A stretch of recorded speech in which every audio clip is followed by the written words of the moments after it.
పాప భారము మోయలేక విలవిలలాడుచున్నాను. ఇది యుగధర్మము గదా. ఓరిమికి మారు పేరైన నీవే ఇట్లు విలపింపదగునా? నిజమే నారద.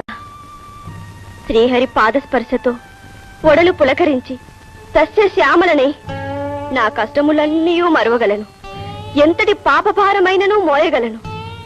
ఇప్పుడు నా స్వామి పాదములకు దూరమై అనాథలై ఇట్లు అలమటించుచున్నాను.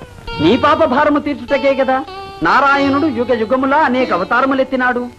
ఆయననే శరణు వేడకుంటివా? వేడిన ఏమి ఫలము?